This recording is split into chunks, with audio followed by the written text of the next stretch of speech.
खुदावंद यसुम मसीह के कादर और जलाली नाम में आपकी सलामती हो। व्यूअर्स, हम प्रोग्राम नाकाबिले यकीन में आपको खुशामदीद कहते हैं और जो सिलसिला हमारा चल रहा है नौजवानों के मसाइल पर बातचीत करना, उनके हल बताना और कलाम मुकद्दस से उसके बारे में बातचीत करना। आज हमारा जो बहुत बड़ा मसला है वो मोटापा है और आज हम इसी टॉपिक पर बात करेंगे और पास्टर शर्जील साहब हमारे साथ हैं। पास्टर साहब, आपको बहुत शुक्रिया। Thank you sister. पास्टर साहब, मोटापा जो है वो सिर्फ हमारा मसला नहीं है बल्कि आलमगीर कलीसिया का, बल्कि पूरी दुनिया का एक बड़ा मसला बन चुका है। मसाइल में भी बहुत बड़ा है। ये बताइए, असल में मोटापा क्या है? हम हेल्दी जो वज़न है उसको और जिसको हम कह सकते हैं कि अब ये मोटापे की तरफ जा रहा है, उसको किस तरह से हम कोई एनालाइज कर सकते हैं? कोई आपके पास मेजरमेंट है? दूसरी बात ये कि मोटापा कितना नुकसानदेह है। हमारे पास बहुत सारे सवालात हैं। मोटापा एक ऐसा माशरती मसला है हमारा, लेकिन हम उसको खुदा के कलाम में कैसे देखेंगे, हम अपनी स्पिरिचुअल लाइफ में कैसे देखेंगे? तो ज़रा आप इस पर हमें डिटेल से बताइए। शुक्रिया सिस्टर। ये मतलब पहली बात तो ये है कि हम कोई यानी ब्यूटी शो तो कर नहीं रहे, ऑब्वियस, बिल्कुल जो है वो ऐसा हरगिज़ नहीं है, ना ही हम कोई फिटनेस सेंटर खोले बैठे हैं। दुरुस्त, लेकिन ये खुदा के कलाम में इसके बारे में जिक्र मौजूद है, सही, ताकि हम इसको साइंसी एतबार से और बाइबल मुकद्दस की नज़र से भी हम देख सकें। बिल्कुल सही। इसके लिए कुज़ात की किताब उसके 3 बाब में एक बड़ी खूबसूरत कहानी कह लीजिए, बल्कि वाक़या है बहुत ही अहम। अब कुज़ात की किताब का जो वक्त है वो है बनी इसराइल मुल्क मिस्र की ग़ुलामी से निकल आए हैं और अब अपने आज़ाद मुल्क में मौजूद है, जो खुदा ने उनको दिया था विरासत के तौर पर, केनान की सरजमीन, यानी बनी इसराइल का आज का जो इसराइल का इलाका है वो सारे का सारा वो उनका इलाका था। खुदा ने उनको दिया, वो वहाँ पर आकर रहना शुरू हो गए हैं, बूदोबाश शुरू हो गई है। तो वहाँ पर रहते हुए कई कौमें जो थी वो बुत परस्त अक़वाम थी। ना सिर्फ बुत परस्त अक़वाम थी बल्कि उनमें क्या थे, ज़्यादातर जाइंट्स थे, जो देवजाद कौमें थी, यानी कि वो इंसान नुमा जो है वो लगने वाली चीज़ें थी, इंसान नहीं थे, ह्यूमनॉइड्स थे एक्चुअली। ओके, तो जैसे कि जाति जूलियत जैसे हम जानते हैं, एक ही के नाम से हम वाकिफ़ हैं, बाकियों के नाम हम ज़्यादा नहीं लेते। यानी उनमें रिफाइम थे, उन्हीं के नाम से वादी थी जिसका नाम रिफा है, रिफाइम की वादी, और वो आज भी उसी नाम से मौजूद है, रिफा की वादी। और उसके अलावा जो थे अनाकीम थे, फिर एमीम थे, जमजुमीम थे। तो इस तरह के कई जो है वो किस्में थी, कई कौमें थी उनकी। वो देवजात थे यानी कि जिनके कद जो है वो 16 फुट, 20 फुट, 30 फुट, 38 फुट, तो इस तरह से उनकी हाइट्स थी। तो इंसान उनके सामने टिड्डों की माने थे। दुरुस्त। तो अब इंसानों का और उनका कोई मेल जोल नहीं, इसलिए खुदा ने कहा था कि वो इलाके में से उन कौमों को निकाल देना। और 7 किस्म की अक़वाम थी, वो अमूरी अक़वाम थी। अमूर जो है वो उनकी पूरी की पूरी यानी नस्ल का नाम ये था, अमूर। तो वो सब क्या थे? वो सब जाइंट्स थे। इस वजह से खुदा ने उन्हें कहा था कि वहां से निकाल दीजिए। सही। तो इसमें उनको बाज़ औक़ात मुरद इल्ज़ाम ठहराया जाता है, जी देखिए जाके किसी और की सरजमीन में से किसी को निकाल कर तो ये खुद वहां बस गए। ऐसा नहीं है, ये इन्वेडर्स नहीं थे, ये सिर्फ जाइंट्स को निकालने वाले थे, जो कि इंसान ही नहीं है। वो इंसानों का खून पीते थे, वो कैनिबल्स थे, यानी खून आशाम भी थे, एड्स के मरीज थे, वो जानवरों के साथ भी हरामकारी करते और इंसानों को भी पकड़कर ज़बरदस्ती खा जाते। इसलिए खुदा ने कहा है कि उन सबको निकाल दीजिए वहां से। बहरहाल, अब खुदा जो है वो बनी इसराइल कौम को, खुदा की चुनीदा कौम है जो खुदा के अहकामात मानने के लिए अलग की गई है। खुदा ने अपने अहकामात अपनी मोहब्बत में इनको दिए हैं ताकि दुनिया में ये सबसे ज़्यादा अक्लमंद कौम गिनी जाए। खुदा के जो अहकामात मानते हैं वो दुनिया की अक्लमंद कौम होते हैं। अब खुदा इनसे ये कहता है, वो कुज़ात की किताब 3 बाब की 2 आयत में यहाँ पर ये है, तो हम पहली आयत से ही पढ़ते हैं। और ये वो कौमें हैं जिनको खुदा ने रहने दिया ताकि उनके वसीले से इसराइलियों में से उन सब को जो केनान की सब लड़ाइयों से वाकिफ ना थे आजमाए। ये गौर तलब बात कि जो लड़ाई से वाकिफ नहीं है, बनी इसराइल कौम के देखें, जो लोग मुल्क मिस्र से निकले, वो नौजवान है या जवान है, 40 बरस का सफर किया तो जंगे कर करके लड़ाई से वाकिफ हो गए, ठीक है। फिर उनको जब वहां पर उन्होंने नाफरमानी की, खुदा ने कहा ये नस्ल आगे नहीं जाएगी, वो मर गए, पीछे रह गए नौजवान। बच्चे। अब वो लोग जब आकर यहाँ पर बसेंगे, वो लड़ाई से वाकिफ नहीं, जंग करने से वाकिफ नहीं। खुदा ने कुछ कौमों के कुछ लोग रहने दिए ताकि उन सब को जो केनान की सब लड़ाइयों से वाकिफ ना थे आजमाए। फक्त मकसूद ये था, मकसद ये था कि बनी इसराइल की नस्ल के खास कर उन लोगों को जो पहले लड़ना नहीं जानते थे, लड़ाई सिखाई जाए ताकि वो वाकिफ हो जाएं। ये है वो खास हुक्म जो बनी इसराइल के लिए ही नहीं बल्कि तमाम मसीहियों के लिए भी है। अब हम यहां पर ये कहते हैं जी कि हमें भी लड़ाई भिड़ाई सीखनी, जी बिल्कुल सीखनी, लेकिन इफ्सियों के 6 बाब के मुताबिक सीखनी है। हमें कहा गया कि हमें खून और गोश्त से कुश्ती नहीं करना, लेकिन लड़ना हमने भी है। हमारी लड़ाई इन बनी इसराइल की कौम के लोगों की मानद नहीं है। हमने उनकी तरह इंसानों से जंग नहीं करनी, हमने उनकी तरह जायंट से जंग नहीं करनी जैसे वो जिस्मानी तौर पर लड़ते थे। लेकिन हमें कैसे जंग करनी है? रूहानी जंग। हमें शरारत की रूहानी फौजों से लड़ना है जो नजर नहीं आ रही, घुटनों के बल होकर लड़ना है।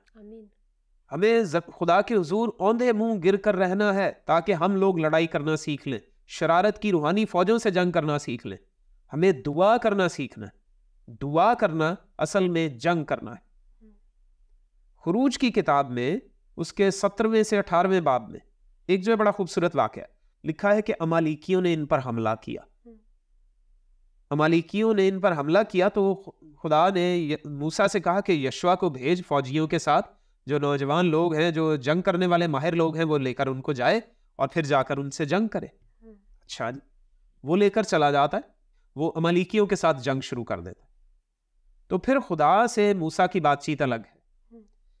खुदा जो है मूसा से कहता है तू पहाड़ पर चढ़ जा, और वहां खुदा मूसा से कहता है तू अपना हाथ उठाकर रखना। जब तक तू हाथ उठाए रखेगा तेरी कौम गालिब रहेगी। तेरे हाथ नीचे आएंगे तो फिर क्या होगा? ये कौम हार जाएगी। अब मूसा पहाड़ पर चढ़ जाता है, उसके साथ उसके 2 साथी होते हैं, हारून और हूर। ये दोनों भी चढ़ जाते, और ये वहां पर जाकर जैसे अपने हाथ ऊपर उठाता है तो नीचे लड़ रही है यशवा और उसकी फौज अमालिकियों के साथ। अमालिकी लफ्ज के माना भी जायंट ही है। जी हाँ। तो वो जायंट से लड़ रहा है। तो वो जब उनसे लड़ रहा है तो जब तक मूसा हाथ उठाए रहता है तो बनी इसराइल क्या है, वो फातेह हो रहे हैं। तो इसका मतलब क्या हुआ? असल जंग यशवा और फौज की नहीं है। दुरुस्त, बिल्कुल सही है। असल जंग किसकी है? मूसा की है, जो कोई हथियार नहीं चला रहा, सिर्फ हाथ उठाए खड़ा है। शफात कर। जब उसके हाथ थक गए हैं तो दूसरे दोनों साथियों ने क्या किया है? उसके हाथों के नीचे सहारा देकर उन्होंने भी ऐसे हाथ उठा दिए। दुरुस्त।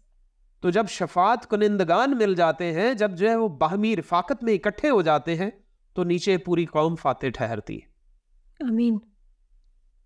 कोठड़ी में आप, अलैदगी में, खुफिया जगह पर, पोशीदगी में आप कौम के लिए हाथ उठाकर खड़े हैं तो कौम बाहर जो है वो सबके सामने पब्लिकली वो फातेह हो रही है। तो दुआ फतह की राह, ये है दुआ की अहमियत, ये है असल जंग। तो यहां पर भी खुदा ने इस नस्ल को भी यही कहा कि ये लड़ाई करना सीखें, ये जंग करना सीखें। खुदावंद ने बनी इसराइल कौम से भी यही असल में डिमांड की कि नौजवानों को यही जंग करना सिखाएं, जैसे मूसा ने जंग की है पहाड़ पर खड़े होकर। पहाड़ पर शायद वो घुटनों के बल हो गया है, पहाड़ पर शायद एक पत्थर पर बैठ गया तो उन्होंने उसके बाजुओं के नीचे पत्थर की टेक लगा दी और फिर खुद भी उसके साथ हाथ उठाए रखे। तो तब क्या है, कौम ने फतह याबी हासिल की है। हमें भी ऐसा ही करना है ताकि हमारी कौम फातेह ठहरे। अब हम आते हैं उस मोटापे की तरफ कि मोटापा क्या चीज है। मोटापा जो है वो हमारे जिस्म में चर्बी की मिकदार का ज्यादा बढ़ जाना, जरूरत से ज्यादा बढ़ जाना, और हमारी जिल्द के नीचे, स्किन के नीचे उसकी तहें बढ़ना या जमना शुरू हो जाए। सही। क्योंकि हमारी स्किन को एक खास मिकदार में चर्बी की जरूरत है ताकि हमारी स्किन सॉफ्ट रहे, नरम रहे। जब तक हम इस रुए जमीन पर हैं, जब तक हम जिंदा हैं, तो हमारी स्किन क्या है, वो नरम रहे ताकि हमारे पट्टे जो है वो बआसानी काम कर सके। क्योंकि अगर स्किन यानी खाल जो है वो अकड़ना शुरू हो जाएगी, उसके नीचे चर्बी नहीं होगी तो अकड़ना शुरू हो जाएगी। अगर अकड़ेगी तो अंदर से पट्टे जो है वो तकलीफ का शिकार होंगे, हम मूवमेंट नहीं कर पाएंगे। एक खास मिकदार में तो वो चाहिए। सही। लेकिन जब तक मूवमेंट है बॉडी में तो एक खास मिकदार में क्या रहेगी, चर्बी अपने जिस्म में या स्किन के नीचे अपनी जगह बनाए रखेगी। लेकिन जब मूवमेंट बॉडी पूरी की आप स्लो कर देंगे, कम कर देंगे, जितनी आपको दरकार है, जितनी आपकी उम्र है, उस मुनासबत से फिर क्या होगा, आपके जिस्म में चर्बी जमा होनी शुरू हो जाएगी, क्योंकि वो खास निज़ाम है, आपके जिगर का वो निज़ाम है कि वो बॉडी में जो कुछ चीज़ें आती हैं उसमें से चिकने को अलग करके वो क्या है, ब्लड में भेज देता है और ब्लड उसे बॉडी के मुख्तलिफ हिस्सों में ट्रांसफ़र कर देता है या मुंतकिल कर देता है ताकि वो अपनी अपनी जगह पर चली जाए चर्बी। अब इसी तरह से जब आप बैठे रहेंगे ज़्यादा देर, हमारे बुजुर्ग थे वो खेतों में काम करते थे, सुबह सवेरे उठकर जाते थे, 4 बजे भी वो चले जाते थे, कोई 5 बजे जा रहा है, कोई 4 बजे जा रहा है, कोई 3:30 बजे जा रहा है, तो वहां जाकर वो क्या कर रहे हैं, खेतों में हल चला रहे हैं, वो कुदाल लेकर जो है वो कुल्हाड़ी लेकर वो जमीन खोद रहे हैं, दरख्त काट रहे हैं, तो उससे क्या है, बॉडी की मूवमेंट हो रही है, बॉडी मूव कर रही है, चर्बी इस्तेमाल हो रही है, ब्लड सर्कुलेशन तेज हो रही है और साथ में बॉडी को हीलिंग हो रही है, खाना जल्दी से हल हो रहा है। फिर नंगे पाँव हैं तो जमीन के साथ उनका रिलेशन बना हुआ, तो जमीन में फ्री इलेक्ट्रॉन्स होते हैं। अब साइंसी पहलू उसका ये, जमीन के अंदर फ्री इलेक्ट्रॉन्स होते हैं, यानी फ्री का करंट होता है जितना हमें चाहिए। तो वो हमारी बॉडी में जब हम ज्यादा देर बैठे रहते हैं तो एक्स्ट्रा मिकदार में वोल्टेज बढ़ती है, हमारी बॉडी में कुछ एक्स्ट्रा मिकदार में करंट बढ़ता है। तो जब वो करंट बढ़ता है तो उसको हमने क्या करना है, उसको डी वैल्यू करना है, उसको खत्म करना है। अगर हम उसको खत्म नहीं करते तो फिर हमें बीमारियां लगती हैं, फिर हमारा मोटापा बढ़ता है, फिर हमें बीपी होगा, फिर हमें डायबिटीज होगी, ठीक है, और हमें सर में दर्द हो सकता है, और हमें हार्ट के प्रॉब्लम्स होंगे, और हमारे बॉडी में blood sugar level, cholesterol level बहुत कुछ बढ़ता है, तो सर में दर्द बढ़ता है। इस वजह से जब आप नंगे पांव मिट्टी के अंदर खड़े होते हैं, जमीन के ऊपर मिट्टी के अंदर खड़े होते हैं, तो जैसे आपके पैरों स्किन पर मसाम होते हैं, पोर्स होते हैं, आपके पैरों की स्किन के नीचे भी पोर्स हैं, मसाम है, तो वो क्या करते हैं, वो जमीन से इलेक्ट्रॉन्स को जज्ब करते हैं, तो वो हमारी बॉडी में क्या है, पूरे बॉडी में सर्कुलेट करना शुरू कर देंगे, और जो मौजूद एक्स्ट्रा करंट है उसको लेकर वापस जमीन में अर्थ करना शुरू कर देते हैं। हमने अर्थ की तारें सुनी हुई है ना, कि करंट जो है वो अर्थ हो रहा है, या अर्थ वाली तार ये है, फलां है, तो वो हमारी बॉडी में से एक्स्ट्रा करंट को लेके अर्थ में डालना शुरू कर देते हैं, तो हमारी बॉडी में जीरो वोल्टेज होना शुरू हो जाएगा। जब जीरो वोल्टेज होगा तो हमारी बॉडी में ना कोलेस्ट्रॉल बढ़ेगा, ना हार्ट अटैक्स होंगे, ना बीपी बढ़ेगा, ना शुगर लेवल बढ़ेगा, ना सर दर्द होगा, ना माइग्रेन होगा, कुछ भी नहीं होगा, तो मोटापा भी नहीं होगा। ये इंतहाई इंपॉर्टेंट है। फिर हमारे बुजुर्ग क्या करते थे, जमीन पर सोते थे, उनका तो ज्यादा रिलेशन ही जमीन से रहता था, तो वो सेहतमंद भी थे, उम्रें 70, 80, 90 में तो वो जो है वो नौजवानों की तरह चलते फिरते थे। तो ये चीज जो है वो हमारी खत्म होती जा रही। हमने ऊंची इमारतें बना ली, हमने पक्के फर्श तो बना लिए, लेकिन अपनी सेहत को पक्का करने की कोशिश नहीं की, इस वजह से हम मसाइल का शिकार। फिर वो मिट्टी के बर्तनों का इस्तेमाल करते थे, मिट्टी के बर्तन जो है वो इस्तेमाल कर रहे हैं, लकड़ी की चीजें इस्तेमाल कर रहे हैं, मेटल की चीजें इस्तेमाल हो रही थी, वो ज्यादा फायदेमंद। मीडिया पर ये दिखाना शुरू किया गया जी 80 की दिहाई में, 70 की दिहाई में, वो पीतल की चीजें इस्तेमाल ना करें, ये तो जो है वो घुलता है और जो है वो कैंसर और फलां चीजें बनती हैं। इंतहाई खतरनाक बात।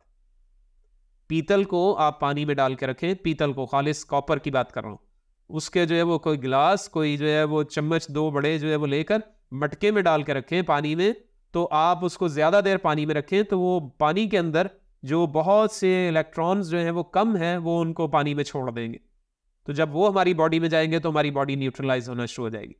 ब्लड में जो एक्स्ट्रा थिकनेस आ रही है वो खत्म हो जाएगी, वो ब्लड थिनर का काम करेंगे।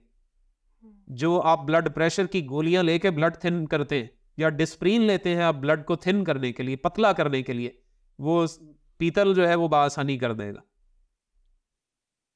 ये हमारे यहाँ जो है वो सबसे बड़े इश्यूज हैं। मोटापा इस वजह से हो रहा है, यानी हम काम कम कर रहे हैं, फिजिकल वर्क हमारा कम हो गया। हमारे नौजवान, जैसे मैंने पहले अर्ज किया कि पूरी दुनिया में तकरीबन ये बहुत बड़ा मसला है, यानी अब जो गरीब ममालिक है मैं उनकी तरफ नहीं आ रहा, लेकिन जो अमीर ममालिक हैं, यूरोप है, वेस्ट है, और जो मगरबी ममालिक तमाम, अमेरिका, ये सब उनमें शामिल हैं, 80% से ज़ायद बच्चे, नौजवान बच्चे जो हैं वो मोटापे का शिकार हैं। अपनी हाइट की मुनासबत से उनका वज़न ज़्यादा होता है, क्योंकि वो दौड़ते नहीं, वो भागते नहीं, वो क्लाइंबिंग नहीं करते, दरख्तों पर नहीं चढ़ते, किसी और के बाग में चढ़ के जो है माल्टे नहीं तोड़ते।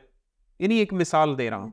यानी हमारे यहाँ ये बहुत आम था और होता था और होता है भी कुछ जगहों पर। तो इस वजह से बच्चे एक्टिव रहते हैं। बच्चों को भागने से मना किया जाता है, तमीज से बैठो, यहाँ बैठ जाओ, ये फ़ोन पकड़ लो।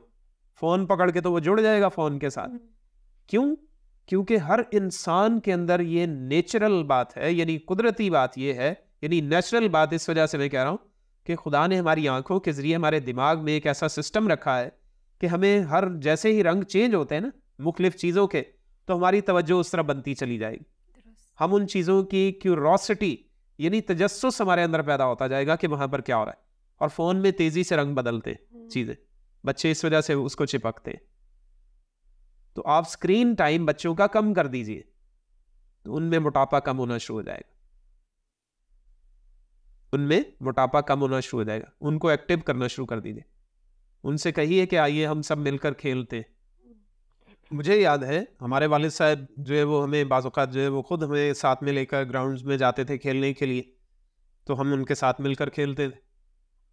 घर में हमें जो है वो शौक़ था कि हम क्या करते थे, खुद अपने वो घर की चादरों से लेके बेड की शीट्स लेके तो हम लकड़ियाँ लगा के टेंट बनाते थे। दुरुस्त।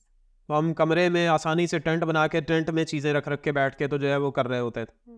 खाने भी अपने घर में ले आना, कमरे में टेंट के अंदर रख के, तो फिर जो है वो हमारे माँ बाप ने हमें ये सहूलत दी। हम खुदा का लाख लाख शुक्र करते हैं, वो हमारे साथ मिलकर बैठते थे। तो उससे क्या है, हमारे अंदर जो है वो उन चीज़ों का तजस्सुस था कि हम बाहर भी ऐसा करें। हम टीवी पर ज़्यादा नहीं चिपकते थे, हमें इतना शौक़ ही नहीं था। आप यकीन कीजिए, यानी ये एक गवाही के तौर पर कह रहा हूँ, यानी हमने 10वीं क्लास तक टीवी घर में होने के बावजूद हम लोग टीवी ज़्यादा नहीं देखते थे। घर में होने के बावजूद हम टीवी ज़्यादा नहीं देखते थे। इसका मतलब ये भी नहीं है कि जो है वो उस पर प्रोग्राम नहीं आते थे।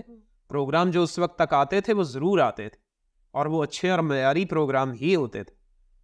लेकिन अब मसला ये है कि हमारे यहाँ इतने ज़्यादा प्रोग्राम्स की भरमार है कि हमें फुर्सत ही नहीं है कि उससे जान छुड़वाएं। फिर उसके साथ हमारे पास इंटरनेट की सहूलत मौजूद है, सोशल मीडिया की सहूलत मौजूद है, और न सिर्फ ये कि हम दूसरों के प्रोग्राम देख सकते हैं, अब छोटे छोटे बच्चे अपने प्रोग्राम्स बना के अपलोड कर सकते हैं।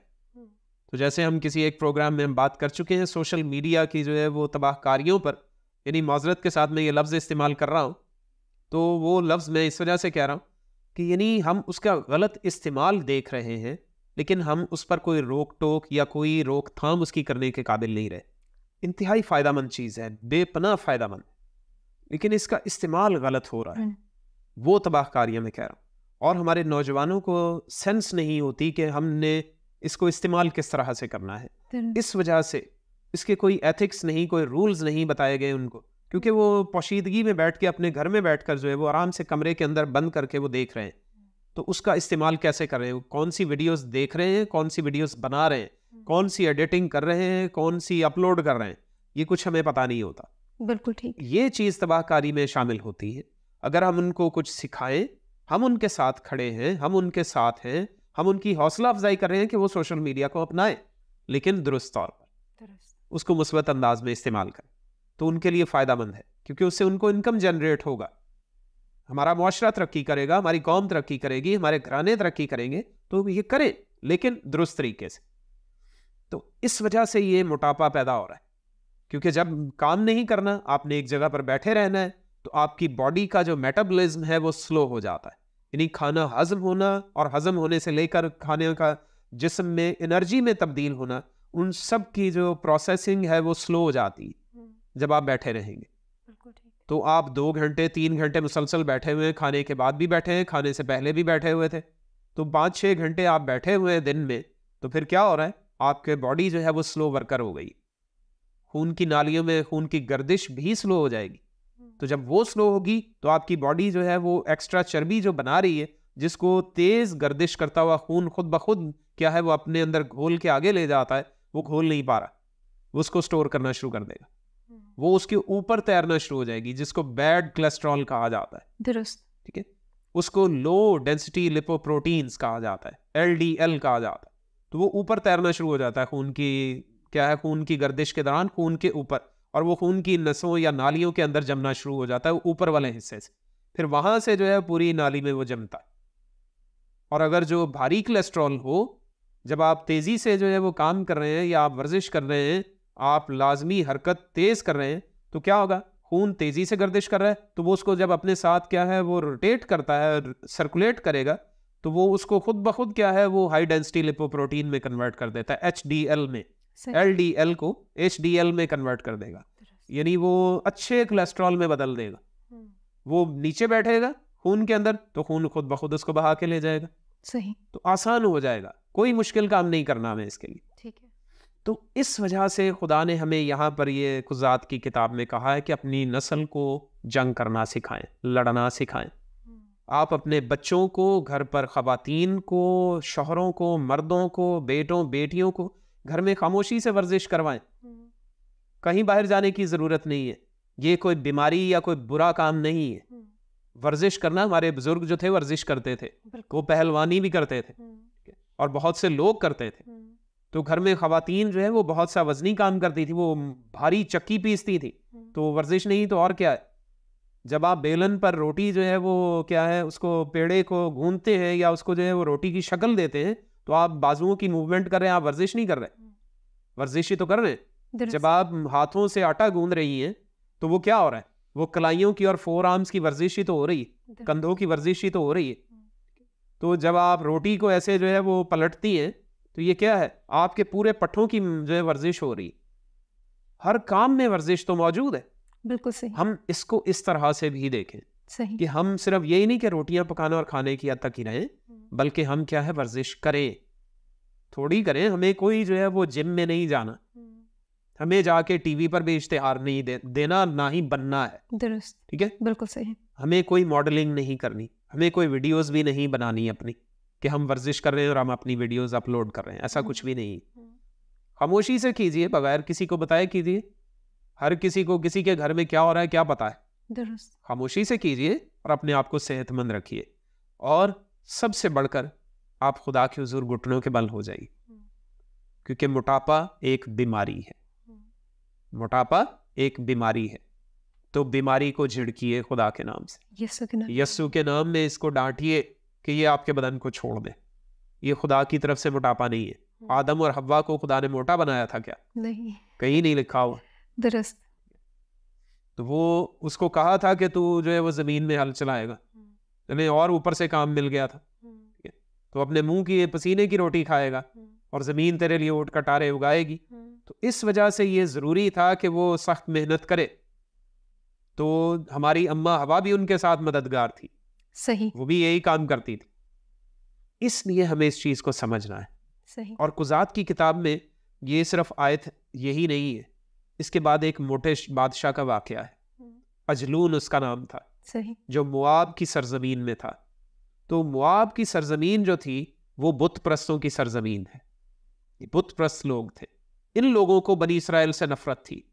जब मुल्क मिस्र की गुलामी से निकले, मुआब के पास से गुजरे, तो मुआबियों ने कहा हमने तो इन्हें खाना पानी नहीं देना, हमने इनको अपने इलाके से गुजरने भी नहीं देना।